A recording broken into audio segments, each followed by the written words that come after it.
सारं शुचिकनकभूषं हरिदधन् निचोलं कौस्तुभं कटितटपटं चारुणरुचिं बहुनारायणायमान् वरवलयकेयूरमुकुटान् असत् वक्त्रेन्दुर्मे दृशिदयतु नारायणमुनि श्री अक्षरधामाधिपति स्वामिनारायण बाबा भगवते नमो नमः। श्री घनश्याम महाराजाय नमो नमः। श्री हरि कृष्ण महाराजाय नमो नमः। श्री सहजानंद स्वामी महाराजाय नमो नमः। बापा श्री भगवते नमो नमः। सद्गुरुभ्यो नमो नमः।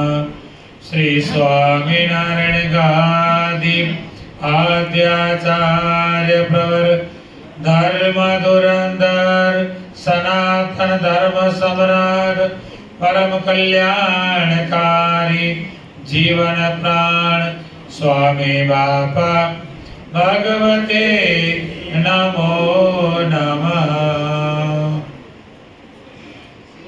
स्वामी नारायण हरे शिक्षापत्री प्रदीपिका टीकोपेतम श्लोक 11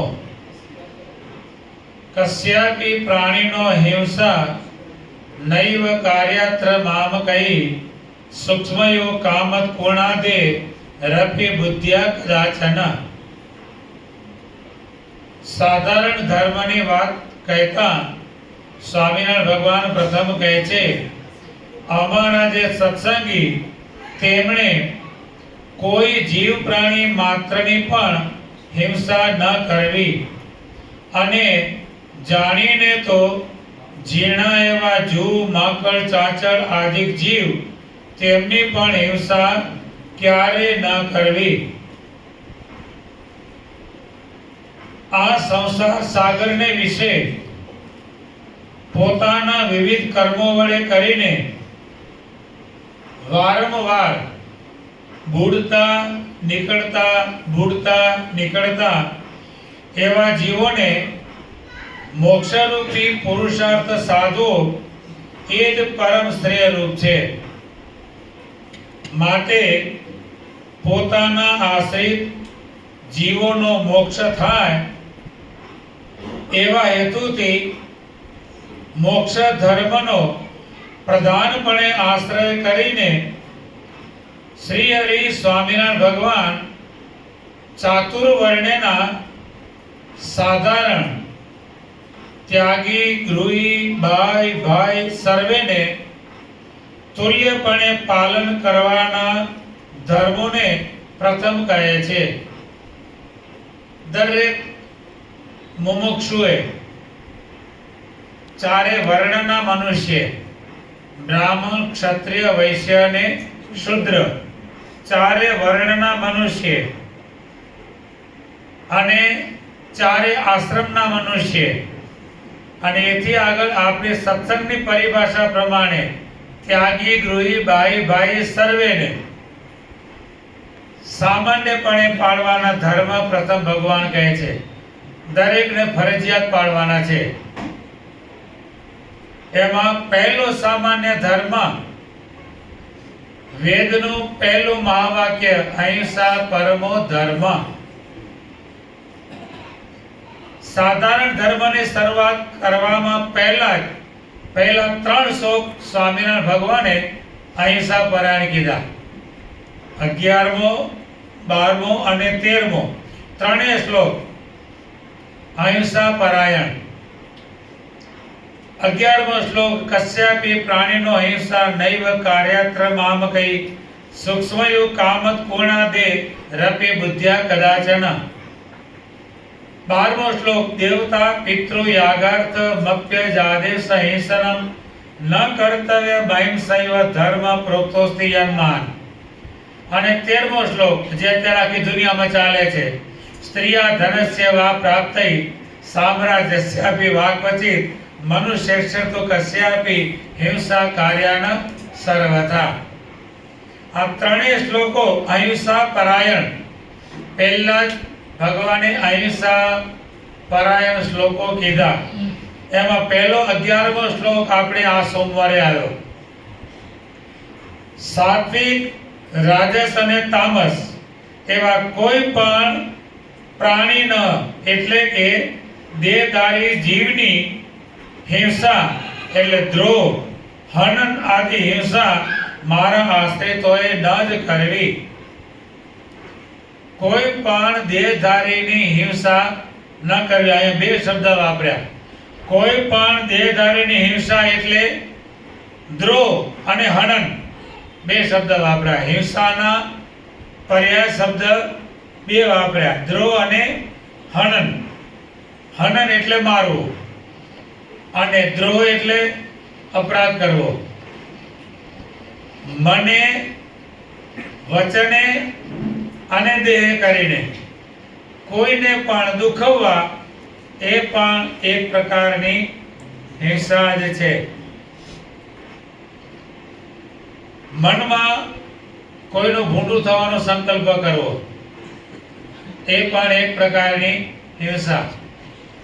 કોઈનું દિલ દુભાવી કઠોર વાણી બોલવી, કઠોર વચનો કહેવા, ઘા વાગે એવા, કુવાડા છાપ ભાષા હોય. કેવી હોય? કુવાડા છાપ ભાષા, એક ઘા ને બે કટકા. ક્યારે પણ હંમેશા મીઠી ભાષાનો ઉપયોગ કરવો. એમાં બહુ ફાયદા છે. મીઠી ભાષાના ઉપયોગ કરવામાં બહુ જ ફાયદો છે. ધારો કે અહીંયા જે બધા ભક્તો બેઠા છે એક જ જ્ઞાતિના મોટા ભાગે, અને બધા જ કેવા છે, બિઝનેસ કરવો જ ગમે, નોકરી કરવી કોઈને ગમે નહીં. આમાંથી ગમે? ચૈતન્ય નોકરી કરવી ગમે? નાનો મોટો પણ જાત છીએ, ધંધો તો નાનો મોટો પણ ધંધો જ જોઈએ. હવે વિચાર કરો કે કોઈ પણ પ્રકારનો નાનો મોટો બિઝનેસ તમે કરતા હો, તમારે ત્યાં નોકર ચાકરો કામ કરતા હો, બરોબર? હવે નોકર ચાકર તમારે ત્યાં નોકરી રહ્યો છે, તમારે ત્યાં નોકરી રહ્યો તો તમારો ગુલામ, એક દ્રષ્ટિએ તો તમારો ગુલામ જ થયો ને. તમારે ત્યાં નોકરીએ રહ્યો એટલે તમારો ગુલામ થયો. હવે વિચાર કરો, એ તમારો ગુલામ છે, એની પાસે તમે ગમે તે રીતે કામ કરાવવું હશે તો કરાવી શકવાના છો, અને એને કરવું જ પડશે. તમારો નોકર છે, તમે એને ક્રોધે કરીને, કડવા વચનો કહીને, કઠોર વાણી બોલીને કામ કરાવશો તો પણ એ કરશે. મીઠી વાણી બોલીને પ્રેમથી કામ કરાવશો તો પણ કરશે. કરશે ને? બે રીતે કામ કરશે. પણ એક વસ્તુ બનશે, કામ તો એને કરવું પડશે, ગુલામ છે. સ્વામી હવે છે ને તમારો જમાનો બદલાઈ ગયો, પણ તોય એને કામ કરવું પડે. પણ એક વસ્તુ ધ્યાન રાખો, કદાચ તમે કઠોર વચન કહીને, કઠોર વાણી કહીને એની પાસે કામ કરાવશો, કામ કરી લેશે, પણ એને તમારા પ્રત્યે નફરત કેટલી પેદા થશે બોલો? બરોબર? કામ તો થઈ જશે, તમારો ગુલામ છે, કરવું પડશે, પગાર બાકી પડ્યો છે એટલે કામ કરવું પડશે, પણ એને તમારા ઉપર નફરતનો ભાવ પેદા થશે. અને જેવો કંઈક અવસર મળશે, સમય આવશે એટલે ફટ દે તેને તમને મૂકી જતો રહેશે. પણ એ જ વ્યક્તિ પાસે તમે મીઠી વાણીથી, પ્રેમ ભરી વાણીથી કામ કરાવ્યું હશે, ભલે કદાચ તમે પગાર ઓછો આપતા હશો, પણ જો હંમેશા એના ઉપર પ્રેમ ભાવ રાખીને એની પાસે કામ લેતા હશો તો બીજો કદાચ વધારે પગારની ઓફર આપશે ને તો પણ તમને મૂકીને જવાની ઈચ્છા નહીં થાય, અને કદાચ જવું હશે તો પણ તમને વિનંતી કરશે કે શેઠ સાહેબ આવું છે પેલો વધારે પગાર આપે છે, મને અહીંયા રહેવું છે, તમે જો થોડો વધારે પગાર કરી આપતા આવો તો શેઠ મારે તમારે ત્યાં રહેવાની ઈચ્છા છે. કેમ? તમારા પ્રત્યે આદર ભાવ એના અંતરમાં ઉત્પન્ન થયો છે. આદર ભાવ શેણે કરીને આવ્યો? મીઠી વાણીએ કરીને. જેટલું એની પાસે તમે પ્રેમથી કામ લ્યો એટલો તમારા પ્રત્યે આદર ભાવ આવે. બીજો વધારે પગાર આપશે તો પણ તમને મૂકીને જવાની ઈચ્છા નહીં થાય. અને મીઠી વાણીએ કરીને પ્રેમે કરીને તો ગમે તેવું પશુ હોય ને તો પણ પ્રેમે કરીને વશ થઈ જાય. પશુ પણ પ્રેમથી વશ થઈ જાય. આપણા ગુરુદેવ જીવ પણ સાંઈ બાપાની બાલ લીલા પ્રથમ પ્રવાહમાં પ્રસંગ આવે છે. ખેડામાં પુરુષોત્તમભાઈ હતા અને સવારે સખાઓ સાથે વાતક નદીમાં સ્નાન કરવા ગયા. સ્નાન કરીને પાછા ઘરે આવતા હતા અને એક ભરવાડ પેલી ગાયને મારતો ખેંચી જતો હતો. શું કરી જતો હતો? ખેંચી જતો હતો. દોરતો નહોતો. શું કરતો હતો? ખેંચતો હતો. અને બાળમૂર્તિ પુરુષોત્તમે આ દ્રશ્ય જોઈ લીધું એટલે તરત જ ભરવાડ પાસે આવ્યા. ભાઈ કેમ આ ગાયને મારે છે? ત્યારે કહે છે કે ખરીદીને લીધી છે, મારે ઘરે આવતી નથી એટલે પરાણે લઈ જવી પડે છે. ત્યારે સાંઈ બાપા એ ભરવાડને શું કહે છે કે એ પ્રથમ જે હતી ત્યાં એને માયા બંધાયેલી છે તો માયા છૂટતા વાર લાગે એટલે કદાચ ન આવે, પણ આ ગાયને હું તારે ઘરે મૂકી જાઉં તો તને કઈ વાંધો ખરો?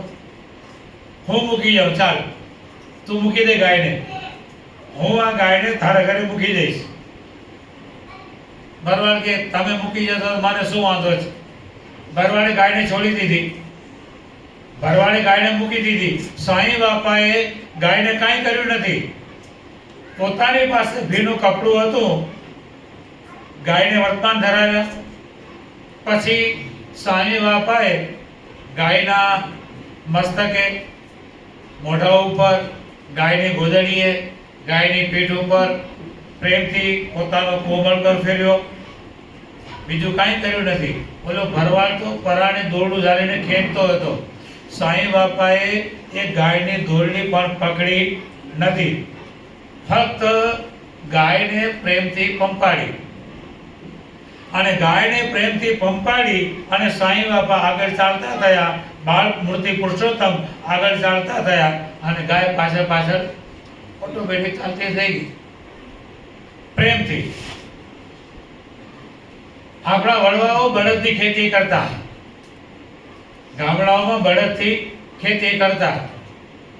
હવે જેટલા બળદને પરોણા મારે એટલો બળદ ગુડા ખોડે અને એ જ બળદને પીઠ ઉપર મારો બાપો કરીને થાબડે તો કાંઈ કહેવું પડે? પ્રેમ શું છે? મીઠી વાણી, પ્રેમ ભાવ. પ્રેમ ભાવથી ગમે તેવો મનુષ્ય હોય કે ગમે તેવું પશુ હોય, પ્રેમ ભાવથી વશ થઈ જાય છે. એટલે હિંસક પશુ હોય ને, આ વાઘ, ચિત્તા, સિંહ હિંસક પશુ છે, બરોબર ને? એ તમને મારવા માટે દોડે, જો તમે ભાગો તો તમારો બળ વધારે તરત મારે, પણ એક દ્રષ્ટિ એના સામે જોઈ રહ્યો તો અગતરો કરજો. એક દ્રષ્ટિ એના સામે ત્રાટક કરશો ને, ઊભો થઈ રહેશે, નહીં આવે. એક દ્રષ્ટિ એના સામે તમે જોઈ રહ્યો તો એ પણ તમારી પાસે નહીં આવે, ધ્યાન ઊભો થઈ રહેશે. તમે જો હાલવા માંડશો તો તમારી વાંહે આવશે, દોડશો તો વધારે દોડશે, તરાપ મારશે, પણ એના હામાં ઊભા રહેશો ને તો એ સ્થિર થઈને ઊભો રહેશે. આ વસ્તુ અહીંયા ભગવાનનો કહેવાનો હાર્દ એ છે, કશ્યાપી પ્રાણીનો હિંસા, દ્રોહ અને હનન, આ બે શબ્દ હિંસા માટે વાપર્યા. કોઈનો દ્રોહ નહીં કરવાનો અને કોઈનું હનન નહીં કરવાનું, કોઈને હણવાનો નહીં, કોઈનો અપરાધ નહીં કરવાનો.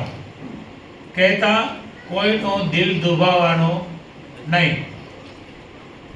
આગળ પણ ભગવાને દિલ દુભાવવાના ન વિશે મહારાજે કીધું, પ્રતિજ્ઞાત્મ ધનમ દેયમ યસ્યા તત્ કર્મ કારિણે ન ગોપ્ય મૃણ શુદ્ધાદિ વ્યવહારમ ન દુર્જનૈ પ્રતિજ્ઞાતમ ધનમ દેયમ, પોતે પોતાને ત્યાં રાખ્યા કામ કરવા તેડ્યા જે મજૂર, તેને જે પ્રમાણે નક્કી કર્યું હોય તે પ્રમાણે આપી દો. પહેલેથી નક્કી કરવું.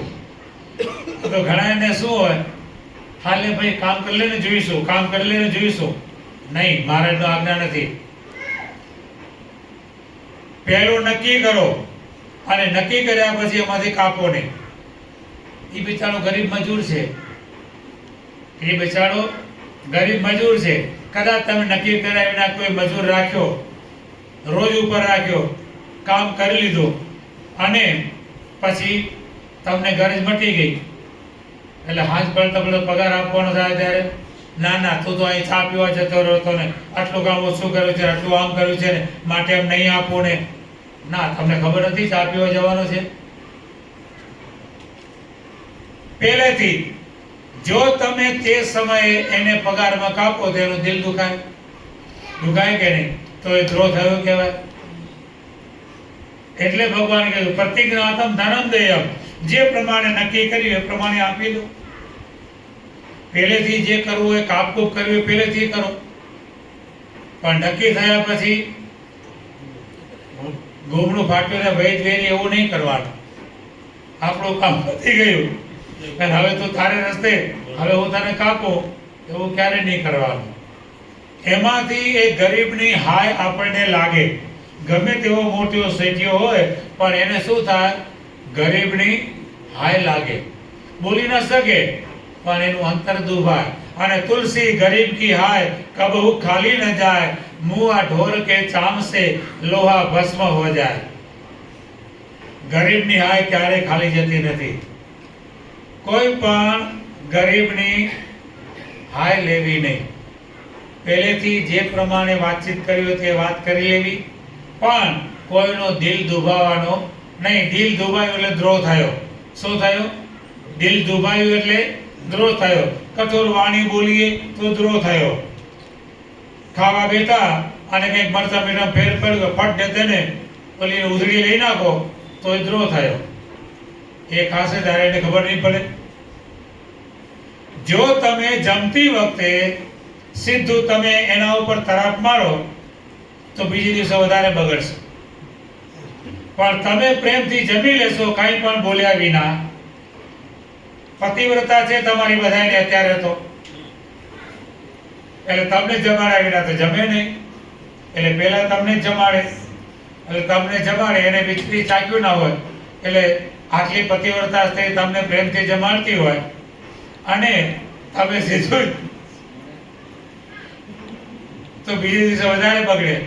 પણ તમે એવો વિચાર કરો કે ભલે હું જમી લઉં બોલ્યા વિના. એ જ્યારે જમશે ત્યારે એને પણ ખબર પડવાની જ છે ને કે આજે દાળ શાકમાં મરચા મીઠામાં ફેર પડી ગયો છે.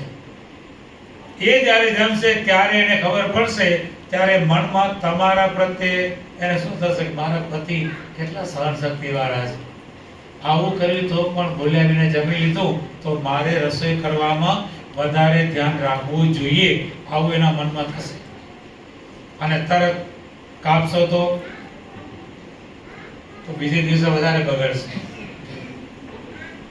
એટલે ભગવાનનો કહેવાનો હાર્દ દરેક વખતે દરેક ક્રિયામાં આપણે હંમેશા બને એટલું કોઈનું દિલ દુભાય નહીં, એ પ્રમાણેનું આપણું વર્તન ધીમે ધીમે કરવાનો પ્રયત્ન કરવો. દરેક મનુષ્યનો એવો સ્વભાવ છે, દરેકનો, મારો તમારો બધાનો એક જ સ્વભાવ હોય. શું? પેલો એ નમે પછી હું નમું. બધાને આવું જોઈએ, દરેકને.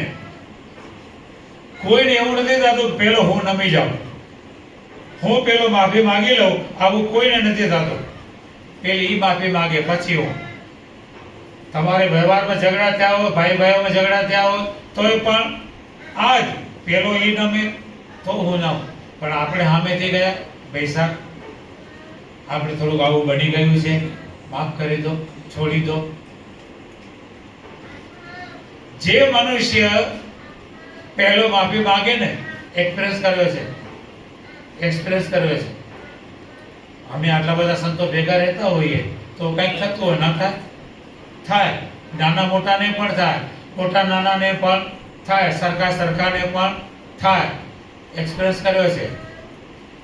કોઈની સાથે જરાક જો કંઈક ગરમ શબ્દ બોલાઈ ગયો, ભલે આપણે કાંઈ કર્યું નથી, ગરમ થઈને જરાક બોલાઈ ગયું છે, પણ એક વખત જો આપણે સામેથી એમની પાસે જઈ અને માફી માંગીશું તો જિંદગીમાં એ વ્યક્તિ કોઈ દિવસ તમારા ઉપર ગુસ્સે નહીં થાય. અખતરો કરજો. અખતરો કર્યો છે, કર્યો છે, આ કહું છું ને, કર્યો છે. નાનો સાધુ, નવો સાધુ, હાથ રીતે તૈયાર થયેલો સાધુ, પાર્ષદમાં હાથ રીતે તૈયાર થયેલો સાધુ, એક દિવસ પ્રસંગ એવો બની ગયો, જરા ગરમ થઈ જવાનો, ચેન ન પડ્યું, બપોરે ઊંઘ ના આવી, 4 વાગે સામેથી ગયો સામેથી, માફી માંગી, સામેથી ગયો, ભલે નાનો સાધુ, શું થઈ માફી માંગી જઈને. અને આજે એ વાતને 35 વર્ષ વીતી ગયા, આજની તારીખમાં એ સંત આ સેવક ઉપર કોઈ દિવસ ગરમ નહીં થાય.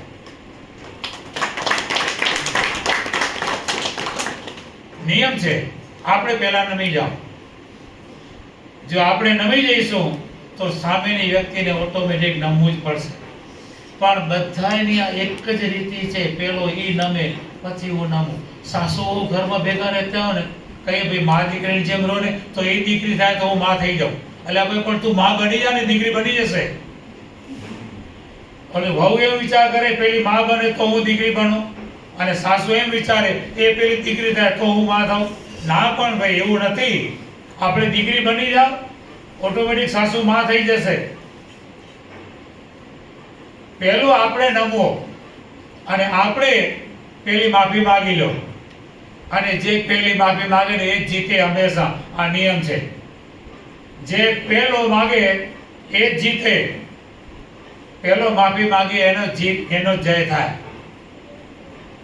એટલે અહીંયા સ્વામિનારાયણ ભગવાન કહે છે કે કોઈ પણ દેહધારી જીવોની, કોઈ પણ દેહધારી જીવ, એમાં બધા જ આવી ગયા, પશુ પક્ષી વૃક્ષ વેલી બધું જ આવી ગયા. ભગવાને તો ત્યાં સુધી પુરુષોત્તમ લીલામૃતમાં પ્રસંગ આવે છે, ભગવાને લીલા ઝાડનું દાંતણ તોડવાની પણ ના પાડી. સ્વામિનારાયણ ભગવાન માનુકવાથી વૃષપુર પધારતા હતા. માનુકવાથી વૃષપુર પધારતા હતા. સવારે વહેલા નીકળેલા, એટલે નાવા ધોવાનું, પૂજા કરવાનું બાકી હતું. રસ્તામાં ચાલતા ચાલતા તમે અત્યારે જો કચ્છમાં આવ્યા હો તો ભારાસરથી આપણે જે નારાયણપુરના વૃષપુર બાજુ આવીએ તો વચ્ચે છત્રી દેરી આવે છે, તળાવને કિનારે, બરોબર. એ જગ્યાએ રખડાનું વૃક્ષ હતું.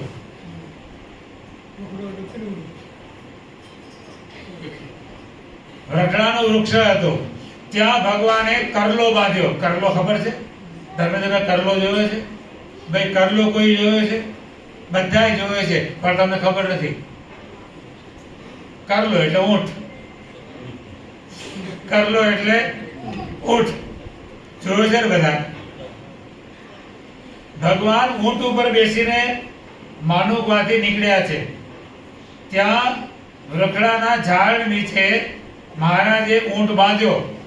પછી ભગવાન, ત્યાં તળાવ છે. ભગવાન પાર્ષદોને કહે છે કે અહીંયા આપણે જે બધો નિત્ય વિધિ બાકી છે, તળાવ આવ્યું છે તો અહીંયા આપણે કરી લઈએ. એટલે પાર્ષદો ભગવાનને કહે છે કે મહારાજ આપ સૌ જઈ આવો, ત્યાં સુધી અમે દાંતણ કાપી લાવીએ. ભગવાન કહે ના, તમે દાંતણ લાવશો ને, દાંતણ હું મારે હાથે મારું લાવીશ. ના પાડી દીધી. ભગવાન પાર્ષદોને ના પાડી, શૌચ જવારે માટે ગયા. શિક્ષાપત્રમાં મહારાજે કીધું પહેલું શૌચ કરવું અને પછી એકાંત એક જગ્યાએ બેસીને દાંતણ કરવું, બરોબર. આ તો અત્યારે આપણી ટેવ છે માણસોની.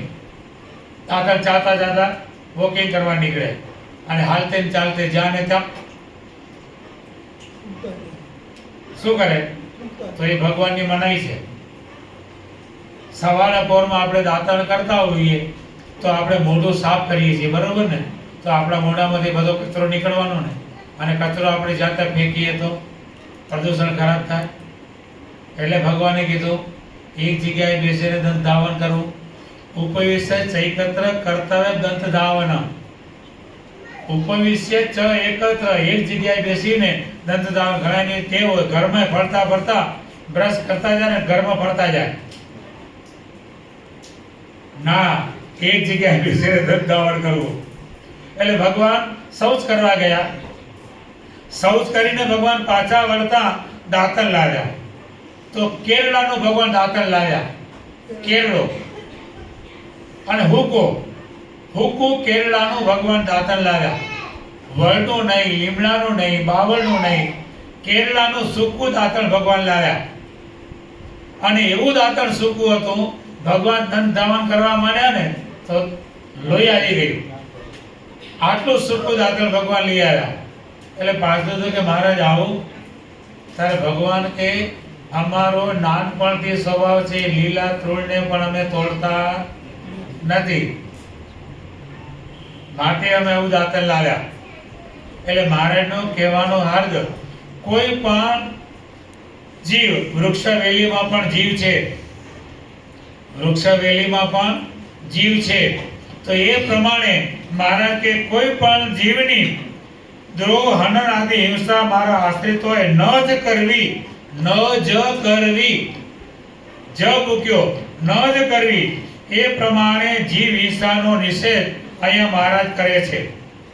તથાપિ લોકમાં જૂ, માંકડ આદિકની હિંસામાં સ્ત્રી તથા પુરુષોની પ્રવૃત્તિ સ્વાભાવિક જ જણાય છે. સ્વાભાવિક જ છે. સ્વામિનારાયણ ભગવાને કેટલી અહિંસા પ્રવર્તા વિચાર કર્યો. સંતોને ભગવાને કેવી આજ્ઞા કરી. ગમે તેવા જૂ, માંકડ, મચ્છર કરડે તો પણ શરીર હલાવવું નહીં. કેટલા ભગવાને સંતોને સહન શક્તિ વાળા બનાવ્યા. ગમે એવા મચ્છરો કરડે તો પણ શરીર હલાવવું નહીં. ગમે એટલી ઠંડી પડે તો પણ ખુલ્લામાં રહેવાનું. આમ ચામડા ફાટી જાય સંતોના ચામડા ફાટી જાય ઠંડીથી. તે સમયની ઠંડી. અત્યારે તો ઠંડી જ ક્યાં હોય છે. તે સમયની ઠંડી અને હિમ પડે અને ચામડા એવા કડક થઈ જાય કે ચીરા પડી જાય, માંથી લોહી નીકળવા માંડે. ક્યારેક ક્યારેક તો ભગવાન આવા સંતોને જુએ લોહી નીકળતું, એટલે ભગવાનના નેત્રમાં આંસુ આવી જાય અને ભગવાન પેલા મીણ, કોકમના ગંડા, કોકમ અને મીણ બે ભેગું કરીને લહોટે. આજે શાકમાં વાપરવાનો કોકમ આવે છે ને, તેઓ કે વેસેલેન્ડ નતા, ક્રીમો નતા ભાઈ. હે, શાકમાં નાખવાના જે કોકમ આવે ને, કોકમ અને મીણ, એ બેને ભેગું કરીને લહોટ, એકદમ લહોટેલી મીણ ઓગળે અને ઓલો કોકમ ઓગળે. બેનું એકરસ થઈ જાય પછી આપણે એમને મૂકી દઈએ એટલે મીણ શું થાય, થીજી જાય, પાછું જામી જાય. એટલે એવું મીણ અને કોકમ એ ભેગું કરી લહોટી અને એના લાડવા વારી અને ભગવાન રાખે.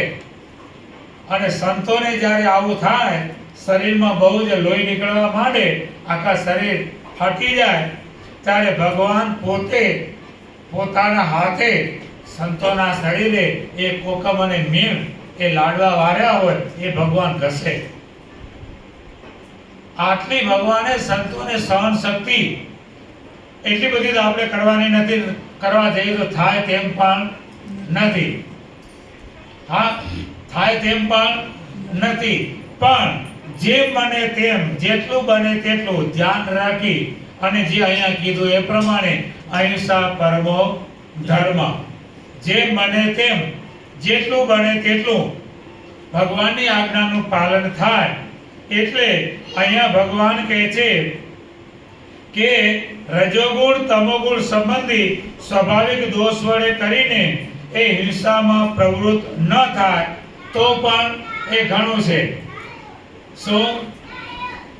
રજોગુણ તમોગુણના વેગ આવે અને આવા કોઈ જીવોની હિંસામાં પ્રવૃત્તિ આપણી થઈ જાય નહીં.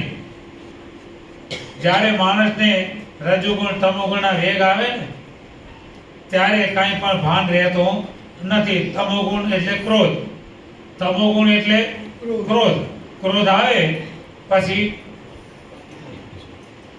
દીકરો તો બાપને કહી દે મને ઓળખે છે, અને બાપ તો દીકરાને કહે મને ઓળખે છે.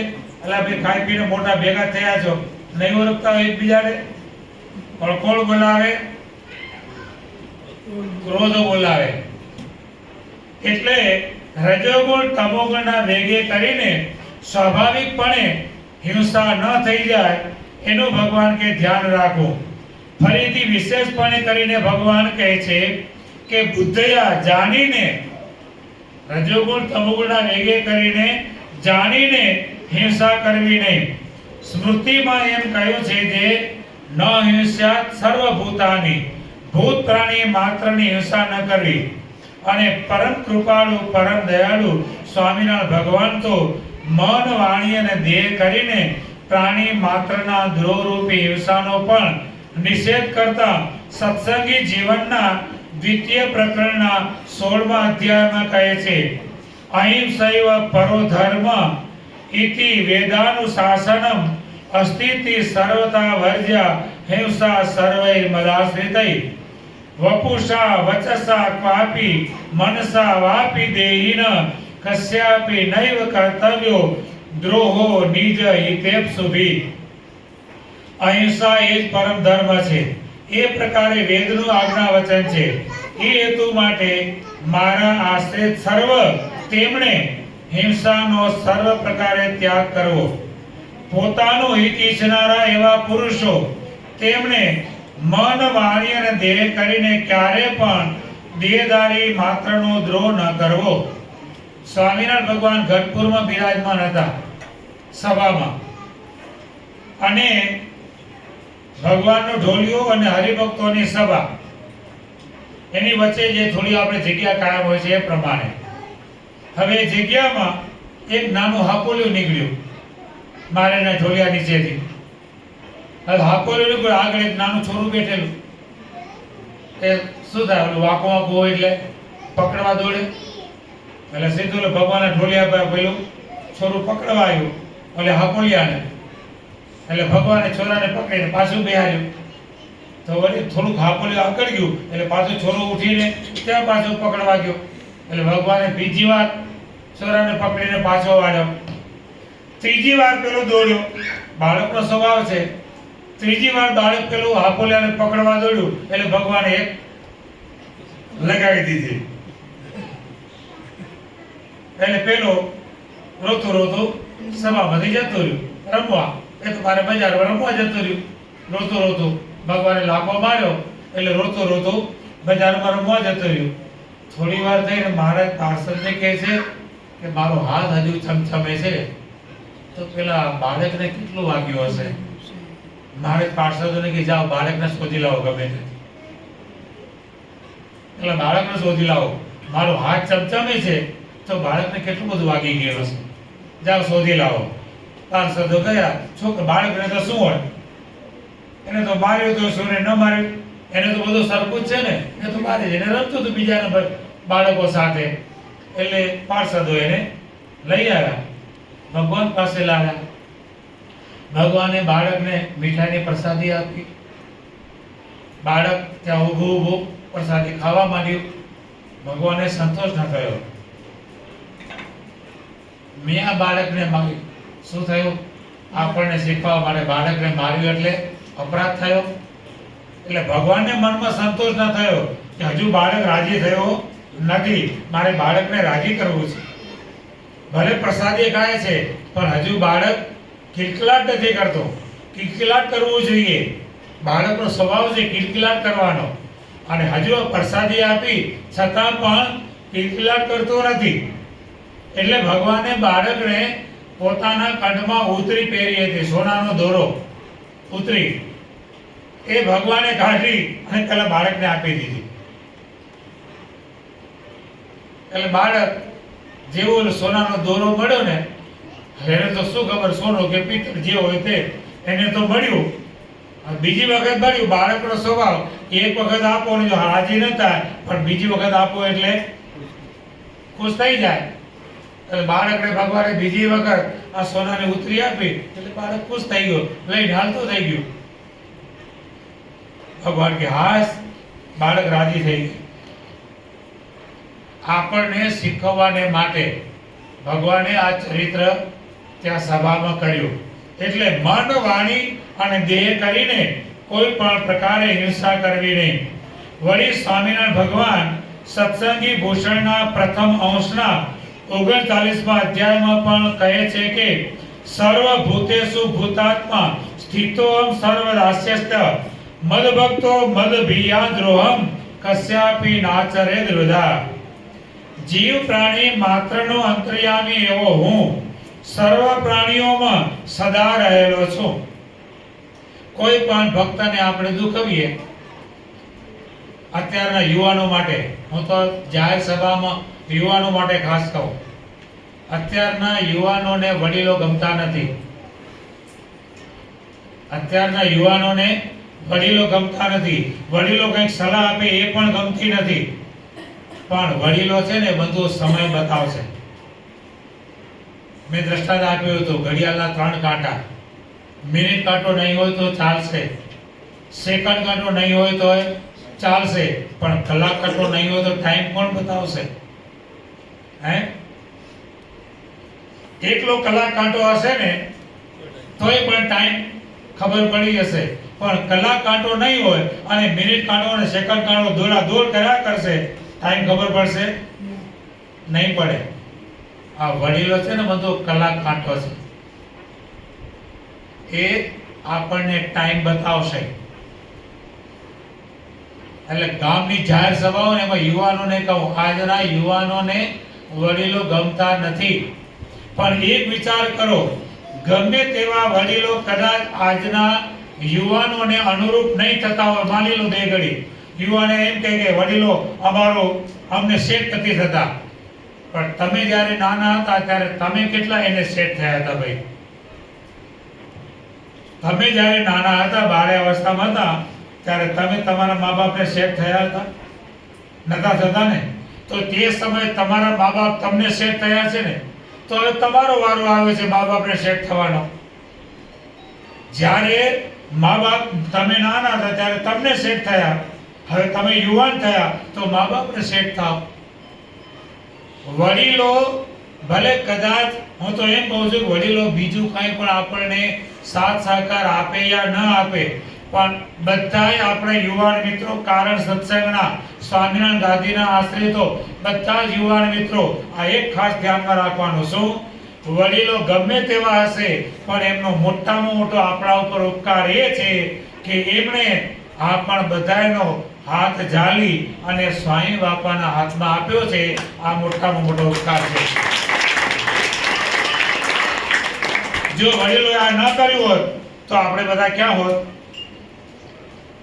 જો આપણને વડીલોએ આ માર્ગમાં ઠેકાણે ન રાખ્યા હોત તો અત્યારે આપણે ક્યાં હોત? વિચાર કરી લો સૌનો. તો આ એક મોટામાં મોટો ઉપકાર. મા બાપનો પછી માનજો, મા બાપ પણાનો ઉપકાર પછી માનજો, પણ એથી પહેલો ઉપકાર ભગવાનના માર્ગે આપણને ચડાવ્યા છે ને, એ મોટો ઉપકાર છે. આટલો ઉપકાર સમજીને પણ ક્યારે પણ વડીલોની આંતરડી દુભાવવી નહીં, ગમે તેવા હશે. અને જેમણે વડીલોની સેવા કરી છે ને એ જ જીવનમાં સુખી થયા છે. શું? મા બાપની સેવાથી ભગવાન મળી જશે, પણ એકલા ભગવાનની સેવાથી મા બાપ નહીં મળે. આ સૂત્ર ધ્યાનમાં રાખજો. માતા પિતાની સેવાથી ભગવાન તમારે ઘરે આવશે, પણ ભગવાનની ગમે એટલી મંદિરમાં આવીને સેવા કરતા હશો અને ઘરે જઈને મા બાપને દુભવતા હશો તો એ તમને સેવાનું કોઈ ફળ નહીં મળે. ગમે એટલા તૂટી પડશો મંદિરમાં આવીને, કાંઈ ફળ નહીં મળે. એટલે અહીંયા કીધું, દરેકના હૃદયમાં ભગવાન બેઠેલા છે. ભગવાન અહીંયા શું કહે છે? જીવ પ્રાણી માત્રનો અંતર્યામી એવો હું સર્વ પ્રાણીઓના હૃદયમાં રહેલો છું. બરોબર? સર્વ પ્રાણીઓના હૃદયમાં તો અંતર્યામી પણ રહેલા છે, પણ આ સ્વામિનારાયણ ગાદીના આશ્રિતો જેના હૃદયમાં મૂર્તિમાન બેઠા છે.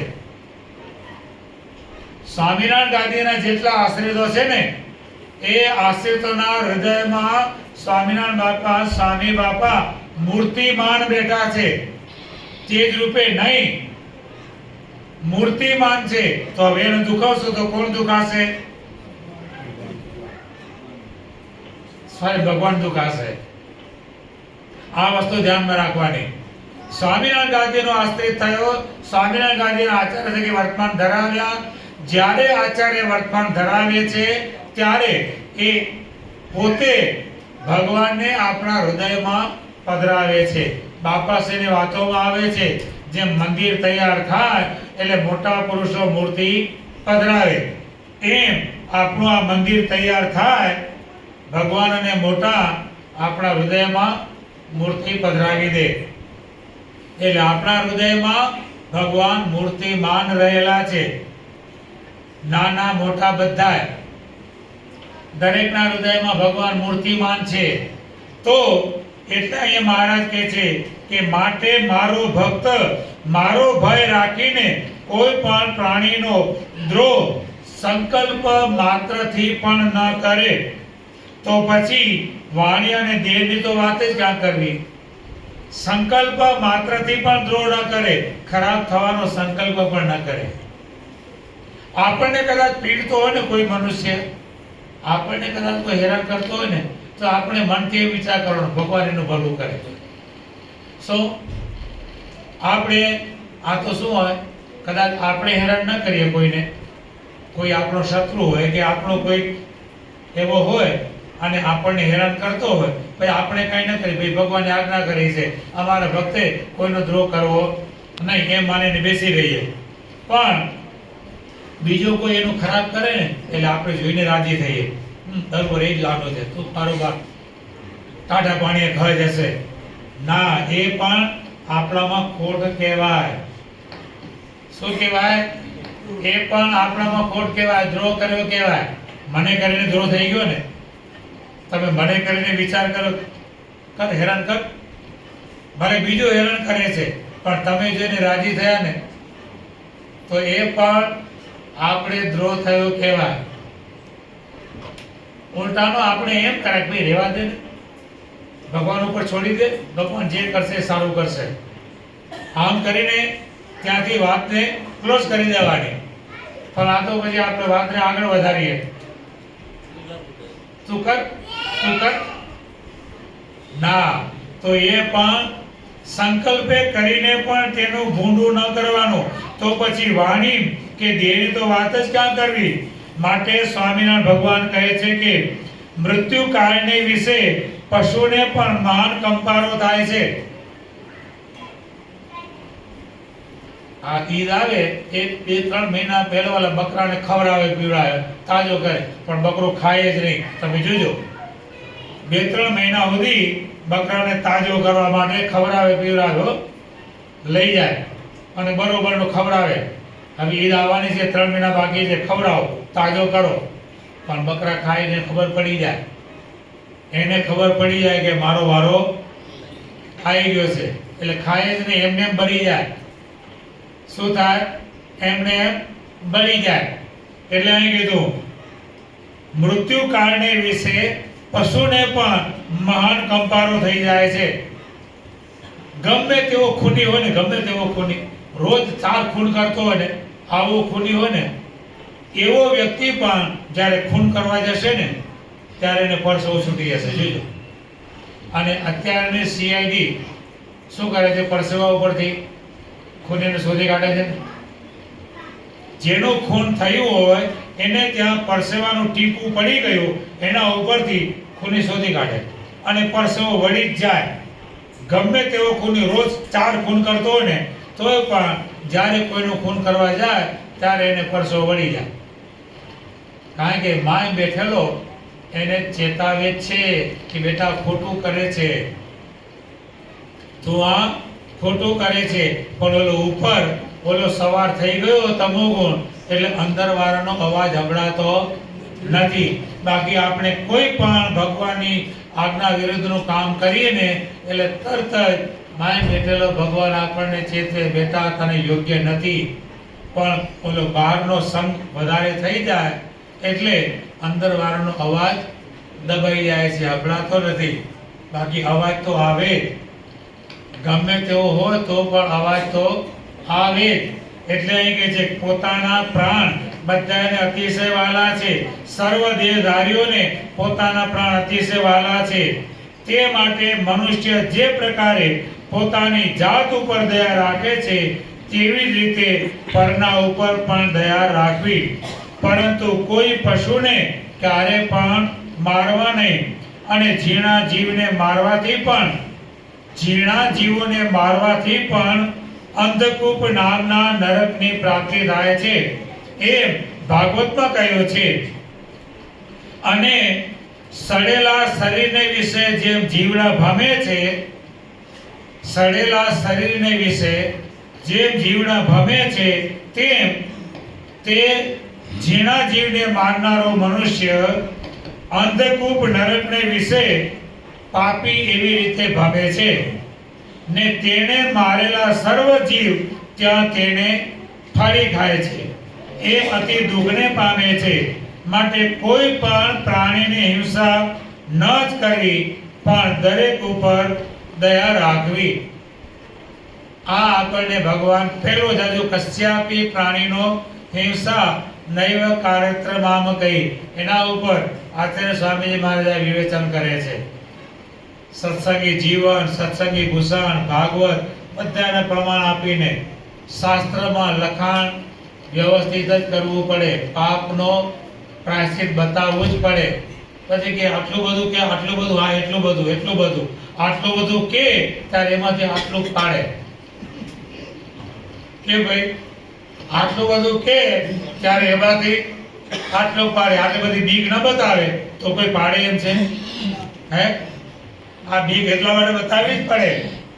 ભય કરીને, ભય છે ને ધર્મ પાડ્યાનું કામ કરે છે. ભય કરીને માણસ ધર્મ પાડે. મારે જે વતરાવતમાં કીધું, ચોર છે રાજાના ભય કરીને પોતાની પ્રકૃતિનો ત્યાગ કરે છે ને ચોરી કરવાની. સેનાથી દંડના ભય કરીને. આપણે ઇન્ડિયામાં ચોરી થાય, આપણે દુબઈમાં જાઓ ચોરી થાય? બિલકુલ ન થાય. કારણ કે એક જ નિયમ, ચોરી કરે ને કાંડા કાપી નાખવાના. એક જ નિયમ, ચોરી કરે એના કાંડા કાપી નાખવાના. કોઈ ચોરી નથી કરતો. રાતને દાડો દુકાનો ખોલી પડી હોય, સોનાની દુકાનો ખોલી પડી હોય. આપણા પ્રેમમૂર્તિ આચાર્ય સ્વામી મારે દુબઈ પધાર્યા, સાથે જવાનો લાભ મળ્યો. ત્યારે આપણા એક ભક્ત હતા કચ્છના, સમજ્યા? એ વાત કરી લે પછી પૂરું કરીએ. ત્યારે આપણા એક ભક્ત હતા કચ્છના, ત્યાં હોનું સસ્તું મળે એટલે દાગીનો લઈ આવ્યા, સમજ્યા? દાગીનો લીધો દુકાનમાં જઈને. શોર્ટ થાય છે.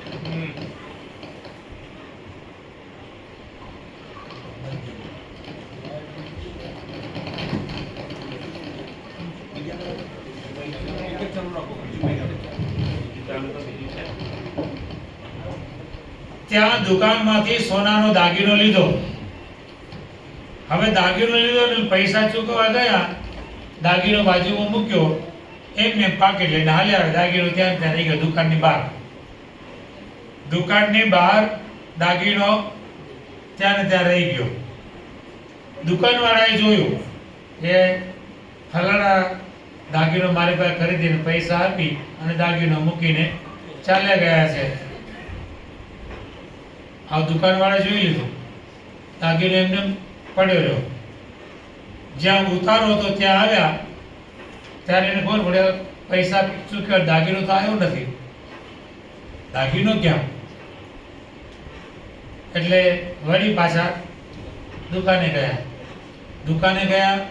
દુકાન માલિકને પૂછ્યું, હોનીને પૂછ્યું, ભાઈ કે ક્યાં ને ત્યાં છે, જો કોઈ અડ્યું નથી. ત્યારે ત્યાં જ પડ્યો છે, કોઈ અડ્યું નથી, લઈ જાઓ. હવે દાગીનો લઈને આવતા રહ્યા રે. પણ એક જ કાયદો, શું? કાપી નાખવાનો. આટલી બીક છે તો રે છે, અહીંયા બીક નથી. એટલે ધર્મના સ્થાનમાં ગયા તો પેલું ચોરી કરવાનું હોતે, કઈ જગ્યાએ બીક તેવું છે. એટલે અહીંયા આપણને સ્વામિનારાયણ ભગવાન શિક્ષાપત્રીમાં સાધારણ ધર્મની શરૂઆત અને એમાં પહેલું કોઈ પણ પ્રકારે હિંસા ન કરવી, હજી આગળ એનું વિવેચન છે એ આપણે આવતા સોમવારે આગળ વિવેચન લઈશું. આજે બંધુ, એક તો પહેલી વાત અમારા સંઘ મંડળમાં જેમની આ ભલે લોકમાં એમ કહેવાય કે કોઈની પણ ભગવાનને ત્યાં કોઈની પણ ખોટ પડતી નથી, આવું લોકમાં ભલે કહેતા હોય, પણ જે કોઈ ભગવાનના ધામમાં જાય ભલે કદાચ એનું કામ થઈ જાય પણ એના જેવું તો નહીં. એના જેવું તો નહીં. ભલે કામ ચાલ્યા કરે પણ એના જેવું તો નહીં. અત્યારે ભલે ઘણા બધા સંતો મા પૂજા કરાવનારા થઈ ગયા છે પણ એના જેવી તો નહીં. અને સૌથી પહેલી આપણે કારણ સત્સંગમાં પાઘડી બાંધનારા થયા હોય તો એક પહેલા અખિલેશ્વરદાસજી સ્વામી અને ત્યાર પછી આ દિવ્ય સ્વરૂપદાસજી સ્વામી. અને આજની તારીખમાં ભલે ઘણા બધા સંતો પાઘડી શીખ્યા પણ મા પૂજા એના જેવી કોઈ ના કરે અને પાઘડી એના જેવી કોઈ ના કરે. એના જેવી પાઘડી કોઈને બાંધતા ના આવડે અને એના જેવી મા પૂજા કરાવતા કોઈને ના આવડે. જેવો સમય, જેવી સ્વામીજી મહારાજની મરજી એ પ્રમાણે સમય સૂચકતા પ્રમાણે બધી વાતે ભક્તને પણ ઓછું ના આવે અને સ્વામીજી મહારાજનો સમય પણ જળવાય. ભક્તને પણ એમ ન લાગે કે સ્વામી બહુ ઉતાવળ કરાવી અને આટલું ભૂલી ગયા, નામ કરી નાખ્યું, એવું પણ ન લાગે. અને સ્વામીજી મહારાજ જે સમય આપ્યો હોય એ પ્રમાણે પછી 2 મહાપૂજા કરાવવાની હોય કે 4 મહાપૂજા કરાવવાની હોય. આ તો હવે બધા સંતો બીજા મહાપૂજા કરાવવા માંડ્યા એટલે જુદી જુદી જગ્યાએ જુદા જુદા સંતોને મોકલી દેવાય છે. પહેલા 5 5 6 6 મહાપૂજાઓ એ દેવસ્વરૂપદાસજી સ્વામી એકલા કરાવતા. 6 ઘરે વાંચતા હોય ને, પ્રેમમૂર્તિ સ્વામીજી મહારાજ 6 ઘરે પધરામણી જવાના હોય અને 6 ઘરે મહાપૂજા કરવાની હોય તો સવારથી એમને ટાઈમ આપી દે, હું આટલા વાગે આ ઘરે આવીશ, તો એ પ્રમાણે એની મહાપૂજા તૈયાર હોય. એ આગળ મહાપૂજા કરાવતા જાય, તૈયાર કરાવતા જાય, આગળના ઘરે હાલ્યા જાય અને પાછળ સ્વામીજી મહારાજ પધરામણી કરતા જાય અને મહાપૂજા એનું વિસર્જન કરાવતા જાય અને હાલ્યા જાય. 6 ઘરેની મહાપૂજા થઈ જાય અને 6 ઘરેનું વાસ્તુ થઈ જાય અને સ્વામીજી મહારાજની પધરામણી થઈ જાય. એના જેવા નહીં. અને આજની તારીખમાં હજુ પણ એના જેવી પાઘડી પ્રસન્નતાની વાત એની તો એની, એના જેવી હજુ સંતો એના જેવી હજી બાંધી શકતા નથી. એક તો એના જેવી બાંધવાની ને એટલી સ્પીડમાં બાંધવાની, એના જેવી બાંધવાની અને એટલી સ્પીડમાં બાંધવાની. એને એક પાઘડી બાંધતા 1.5 મિનિટ થાય. અને અત્યારે બધા પાઘડી બાંધીએ છીએ, બધા સંતો ઘણા શીખ્યા છે પણ એક પાઘડી બાંધતા 10 મિનિટ થાય અને દિવ્ય સ્વરૂપ સામે એક પાઘડી બાંધતા 1.5 મિનિટ થાય. 1.5 મિનિટમાં પાઘડી બાંધી દે અને એ પાછી ફર્સ્ટ ક્લાસ વરરાજામાં તમે ન બાંધી હોય એવી. એટલે આવા અમારા મંડળમાં એમની ખોટ તો પડે જ, કારણ કે જે કોઈ ભગવાનના ધામમાં જાય હા એમ થાય કે કામ ચાલશે પણ એના જેવું તો ના થાય. એટલે ખોટ તો સારવાની પણ પછી જે બાપાએ કીધું એમ સમજણમાં સુખ રહેલું છે. સમજણ કરીને એ ભગવાન બાપા સાંઈ બાપાને પ્રાર્થના કરીએ કે એમને વધુ ને વધુ ભગવાન સુખ આપે અને આપણ સર્વ એમના ચીધેલા માર્ગે એ જે પ્રમાણે ભક્તિ, આજ્ઞા પાલન, જૂના જૂના સંતોને તમે જોશો ને ભક્તિ બધાયમાં. સાંઈ બાપાએ જે નિયમો ઘડ્યા છે, સવારે 5 વાગે પ્રાર્થનામાં આવવાનું એટલે આવવાનું, પછી મંગળ આરતીના દર્શન, શણગાર આરતીના દર્શન, કદાચ રાજભોગ આરતીમાં કોઈ સંતો પહોંચે ન પહોંચે સેવામાં રોકાય, સાંજે સંધ્યા આરતીમાં દર્શન ફરજિયાત, કીર્તન ભક્તિ શરૂ થાય એટલે તરત જ કીર્તન ભક્તિ, કથા વાર્તા ને ચેષ્ટા. સાંઈ બાપાના વખતના જેટલા દીક્ષિત સંતો છે ને, તમે નજર કરજો, સાંઈ બાપાએ જે સંતોને દીક્ષા આપીને જે ઘડ્યા છે એમાં આટલું તો ફરજિયાત. સવારે 5 વાગે ફરજિયાત પ્રાર્થનામાં પહોંચી આવશે બધા, કારણ કે સાંઈ બાપાના વખતથી આ ટેવ પાડી છે. એટલે પ્રાર્થના સવારે 5 વાગે એ બધા સંતો આવી જાય. મંગળ આરતી વિના એમને ચેન ન પડે. હાજા બાંધા હોય તોય મંગળાના દર્શન વિના ચેન ન પડે, શણગારના દર્શન વિના ચેન ન પડે. અત્યારે આવા સદગુરુ મહામનસુદાસજી સ્વામી 87, 86, 87 વર્ષના થયા, પણ તોય પણ મંગળામાં અને શણગારમાં, સંધ્યામાં પહોંચી આવે. કથા વાર્તામાં પણ એ પ્રમાણે પહોંચી આવે. સાંઈ બાપાનું ઘડતર હતું, મિલિટરી જીવન ઘડતર હતું. એ ઘડતર 7 વર્ષ સુધી જોડે રહીને ઘડતર ઘડ્યા અને જોયું 7 વર્ષ એ ઘડતર તો એ ઘડતર. એટલે અત્યારે પણ પ્રાર્થનામાં ના આવે તો ચેન ન પડે. અને નિયમની એટલી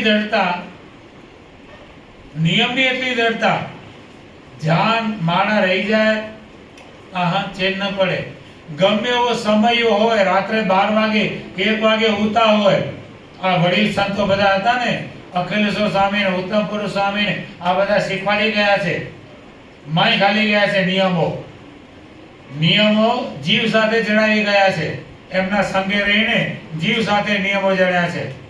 રાત્રે 1 વાગે ભલે હોઈએ સમયામાં, તો પણ સવારે મંગળ આરતી પહેલા ધ્યાનના નિયમો પતી જવા જોઈએ.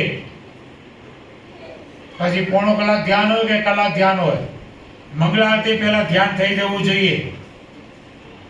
ભલે ધ્યાનમાં ઝોકા આવી જાય તો પણ ધ્યાનનો નિયમ, કારણ કે પ્રોગ્રામ શરૂ થયા પછી ધ્યાન થાય? પછી ધ્યાન થાય જ નહીં.